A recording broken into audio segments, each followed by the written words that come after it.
के बाद जब देवकी और वसुदेव को छुड़ाया है तो देवकी ने अपने बच्चे को उज्जैन नगरी पढ़ने के लिए भेजा है। पर यहाँ ध्यान देना, कथा को थोड़ी देर इधर खींचूंगा, फिर ये कथा बाद में जाएगी सबसे अंतिम में, क्योंकि कथाएं जिस हिसाब से क्रम से पुराण के अंदर लिखी हुई है उसी हिसाब से बोलने का अधिकार भी है।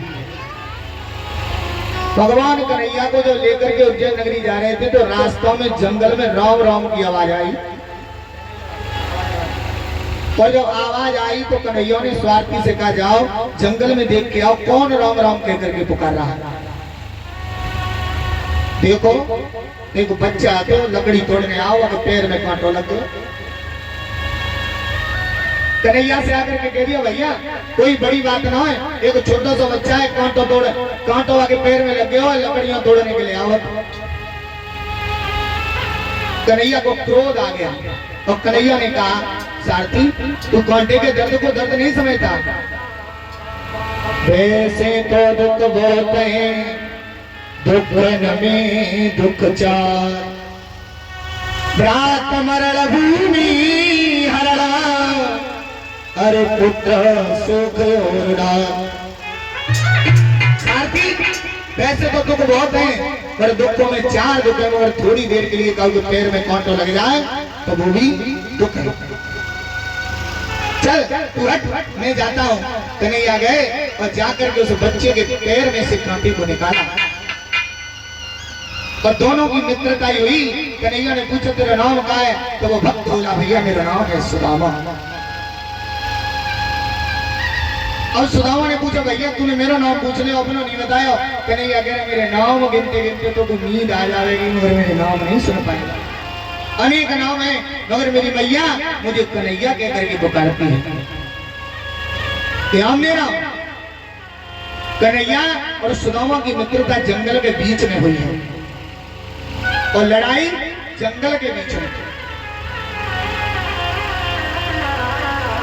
अब यह भक्त कहते हैं कि कन्हैया ने सुदामा को श्राप दे दिया।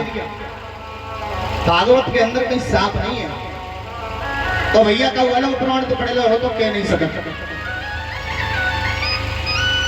कन्हैया और सुदामा की मित्रता हुई थी।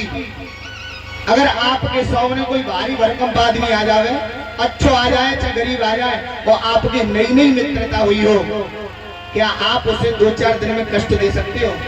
नहीं दे पाओ।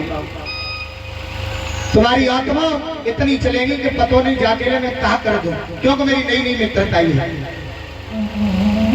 कन्हैया सुदामा की नई नई मित्रता हुई और गुरुकुल में रहने लगे, पढ़ने लगे। पर एक दिन की बात, भूतनाथ भोले बाबा के अवतारी दुर्वासा ऋषि आए मैया गुरु के पास, और मैया के घर में 3 मुट्ठी चना रखे हुए थे। अब यहाँ लोग ये भी कह देते हैं कि उन चनाओं में कहा बुढ़िया को श्राप लगाओ। अगर उन्होंने सुना होगा तो उनका मुझे मान्य है, मगर यहाँ दुर्वासा ऋषि गए हैं और दुर्वासा ऋषि ने कहा मैया मुझे भिक्षा दे रही, तो मैया ने कहा मैं नहीं दूंगी, क्योंकि मेरे बेटा लौट के आएंगे, जंगल में सुंदरा तोड़ने जाएंगे, तो मैं उन्हें ये भूख के लिए दे दूंगी।